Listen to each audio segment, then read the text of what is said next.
Elle dit, c'est un livre aspirine. Moi, quand j'ai fini de lire les livres, j'ai pris 2 aspirines. Bienvenue dans un nouvel épisode des Clashs légendaires. Bonjour à tous. Sulfureux, provocateur, taquin et tellement malin, Éric Zemmour défraie à chaque passage télé. Vous ne m'avez pas fait l'honneur de me lire, c'est pour ça que vous allez parler très tranquillement de mon livre. Les chroniques des tabloïds et dur de garder son sang-froid quand c'est Éric qui se trouve en face de toi. On va en parler de votre cas. On va en parler de votre cas. King du buzz, de la punchline et de la critique, Éric Zemmour ne se fait pas prier quand il s'agit de faire les taux d'audience. Et j'ai une longue cuillère. Elle est très longue, votre cuillère. Très longue. Pour ou contre, Zemmour suscite le débat, intrigue, attire les uns C'est vous. et exaspère les autres. Monsieur Macron. Mais indéniablement, il nous offre à chaque épisode les meilleurs clashs de la télé française. Mais ben voyons. En revanche, j'estime que la solidarité nationale doit redevenir nationale. Le débat tant attendu depuis des semaines entre Valérie Pécresse et Zemmour s'est déroulé enfin sur LCI. Avec Madame Pécresse, ils seront trahis. Dans l'émission qui porte bien son nom, le face-à-face, Pécresse commence l'émission par attaquer directement Zemmour sur le fait qu'il prenait il y a des années le président russe comme modèle. Vous rêvez d'un Poutine français? Oui, j'en rêverais, oui. Basant sur cette interview, la candidate LR accuse Éric Zemmour. Je sais que pour vous, les frontières de la France sont aux limites Et de c'est vrai l'Union qu'Hitler européenne. avait attaqué la Pologne. Ça n'a rien à voir. Alors attendez. Éric Zemmour. Vous avez une conception de l'histoire complètement Éric erronée. Zemmour. Audrey Crespo-Mara a passé toute son interview à faire face à un Zemmour très contrarié, Parce que ça craint, comme ils disent. par suite d'avoir questionné sans cesse le polémiste sur sa relation avec Jean-Marie Le Pen. Et même devant un Éric énervé, la journaliste en rajoute une couche sur ce sujet. Votre pensée, elle est incroyablement proche aujourd'hui de celle de Marine Le Pen. Non, mais moi, ma pensée, elle n'est proche de personne. C'est votre sujet, ce n'est pas le mien.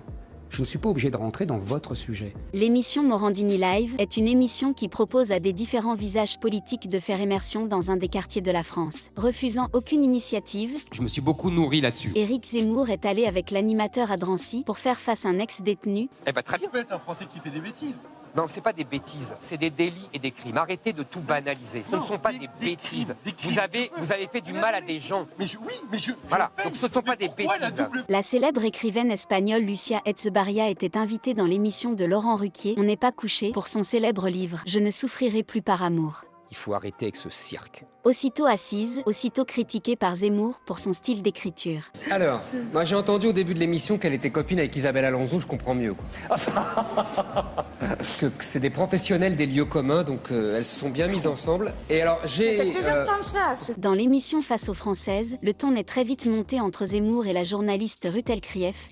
Dès le début. Après que cette dernière a abordé un sujet plus ou moins tabou, la journaliste plaide en faveur d'un partage égalitaire des tâches entre les hommes et les femmes. À ce qu'il y ait une meilleure répartition des tâches dans une Mais famille. vous appelez ça une meilleure répartition des tâches. Au nom de quoi? C'est vous qui décidez? Joseph, Staline, Elkrief. Vous décidez? Questionné dans l'émission sur LCI, l'animateur demande à Éric Zemmour si oui ou non Valérie Pécresse sera à la hauteur comme présidente.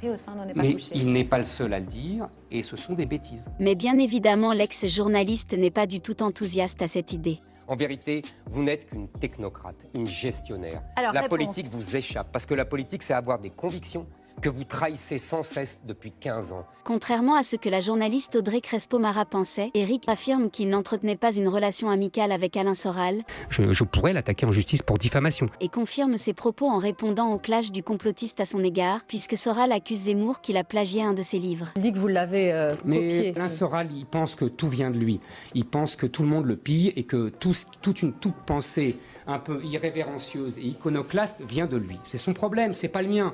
Avoir Nadine Morano et Éric Nolot sur le même plateau n'est pas du tout évident. La députée européenne et le chroniqueur entament un clash depuis des années. Il faut le dire aux Français, parce que là, ils seront intéressés. Mais malgré ça, Éric Zemmour va essayer d'avoir une émission calme pour bien débattre, mais en vain. Vous êtes la dépositaire du catholicisme en France? J'ai dû être baptisé avant vous, Mme Morano. C'est vous qui avez confisqué le catholicisme? Arrêtez un peu.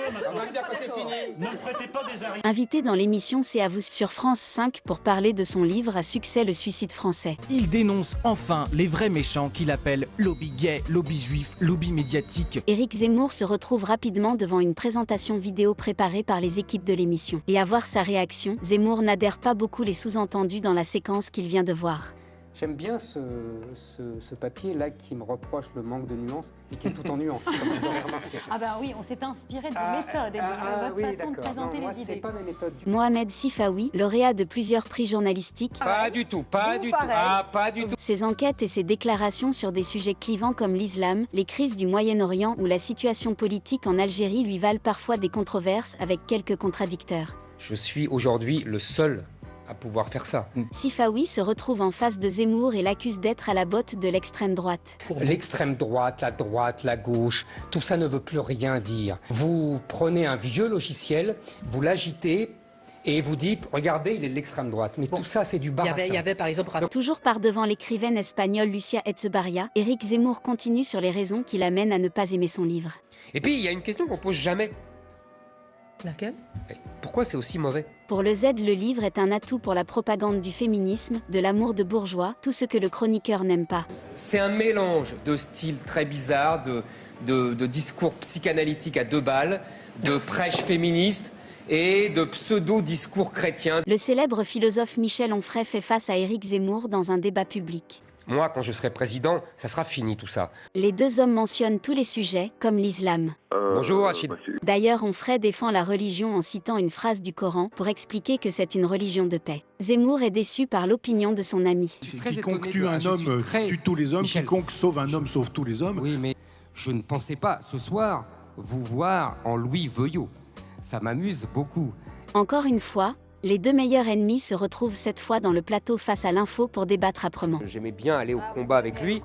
Éric Zemmour décrit le paradoxe dans les propos de BHL. C'est à la fois, c'est un paradoxe que les Français connaissent pas. Car pour lui, le philosophe s'implique et défend toujours que les révolutions populaires arabes. Quand les Français veulent se révolter, là vous dites que c'est des pétainistes et des racistes. Eh ben non, ça marche pas. Les Français aussi sont un grand peuple, ou alors pas assez grand pour vous.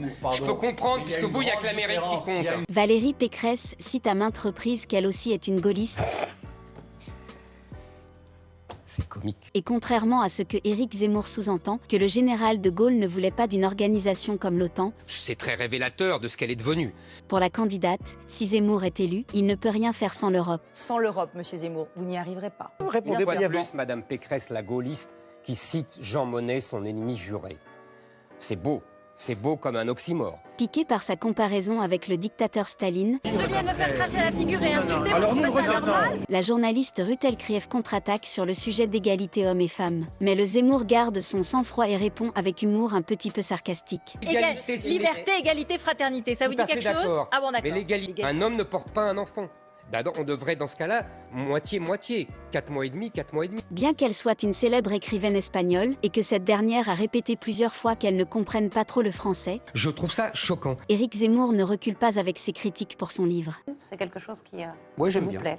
L'écrivaine, après son passage, explique que c'était son pire moment télé. Justement, ce que je voulais dire, c'est qu'elle a une bonne formule. Elle dit, c'est un livre aspirine. Moi, quand j'ai fini de lire les livres, j'ai pris 2 aspirines. Michel Onfray revient sur les propos d'Éric Zemmour à l'encontre des musulmans. L'ex-polémiste explique sur des précédentes interventions que les personnes qui pratiquent l'islam doivent d'abord porter un amour des traditions françaises et du pays pour rester en France. Les musulmans ceci ou les musulmans cela, c'est-à-dire montrez votre désir de la France et vous serez français. Quiconque aime la France est français. Mais il n'y a pas d'amour, il n'y a que des preuves d'amour, mon cher Michel. Oui, c'est ça. Mais il faut les demander. Il faut les demander.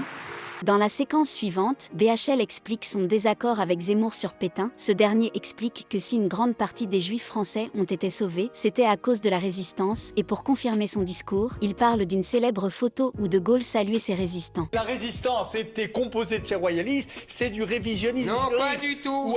C'est du réalisme. Ou alors de l'ignorance. Lisez Epstein, je vous l'enverrai. C'est un beau cadeau que je vous fais. Oui. Très utile. Même si les candidats à la présidentielle parlent de leur admiration pour le général de Gaulle. Pour Éric Zemmour, Valérie Pécresse ne l'est pas en l'accusant qu'elle utilise cet argument juste pour les élections présidentielles et rien de plus. Vous êtes exactement pour le contraire de ce contre quoi a lutté le général de Gaulle toute sa vie. Encore une fois, vous n'êtes une gaulliste de pacotille. Apolline de Malherbe reçoit Éric Zemmour, candidat Reconquête, à l'élection présidentielle, sur BFM TV et RMC. L'animatrice parle de l'incident qui s'est passé dans un des meetings de Zemmour, où un homme a fait le salut nazi. Le Zemmour se défend. Moi, je suis de confession juive, donc un nazi qui rejoint Éric Zemmour, c'est le type, il a le cerveau à l'envers. Parce qu'il a rien compris. Il n'a pas compris ce que c'était que le nazisme et il n'a pas compris ce que j'étais. Merci d'avoir regardé les clashs légendaires d'Éric Zemmour.